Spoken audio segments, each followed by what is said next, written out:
I am now I've walked about 4 blocks from George Floyd Memorial Square, and I came across a new establishment that came about as a result of what happened in 2020. And this is called the Stewart Community Co-op. The Stewart Community Co-op. Let me turn the camera around. The Stewart Community Co-op. This is something that I've been trying to work on over the last several years in Arkansas. There is a community co-op in Fayetteville, so we do have a model, but that model has to be replicated throughout the state because Arkansas has one of the largest food deserts in the entire United States when you look at land mass. We can solve these problems in Arkansas.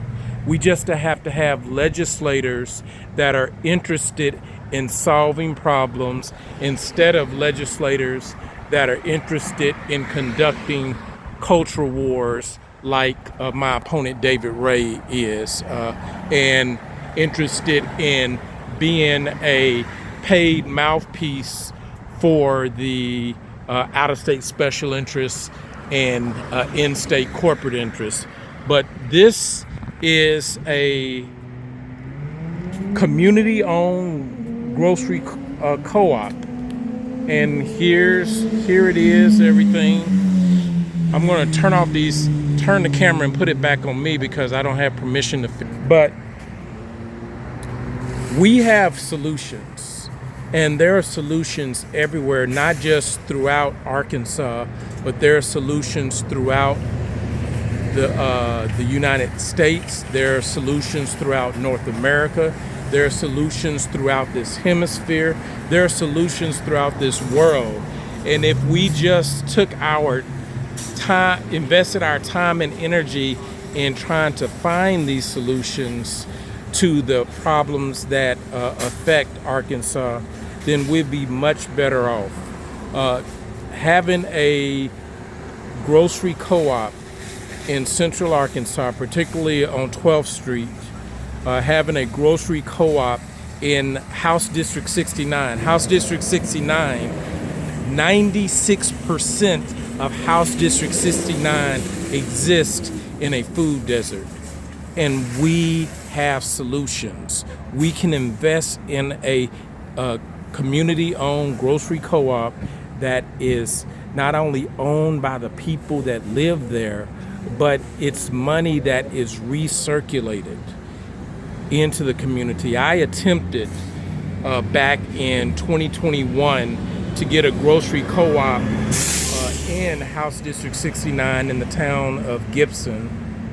Myself and my wife Clarice, we worked towards that goal because right after the shutdown there were 2 empty commercial establishments in Gibson, and there was a grant, $1 million grant that was available for rural communities to actually start their own grocery stores or community gardens, whatever.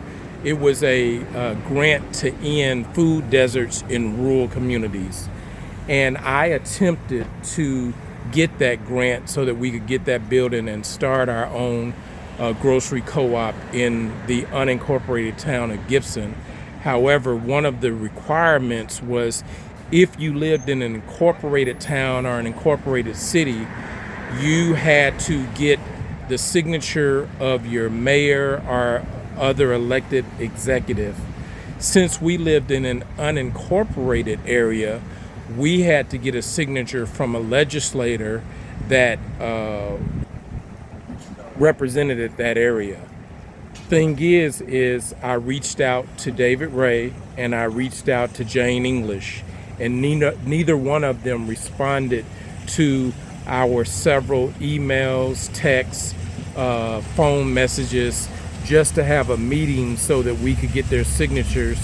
And just think, that was in 2021.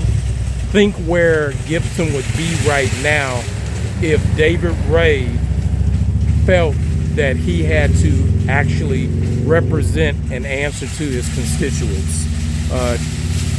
This unincorporated town of Gibson, where I live, would no longer be a food desert. So that's one of the many reasons that I'm running against him and why I will win on November 5th. Again, this is Kwami Abdul-Bey, and I'm reporting to you from Minneapolis, Minnesota. Talk to you later. Thank you.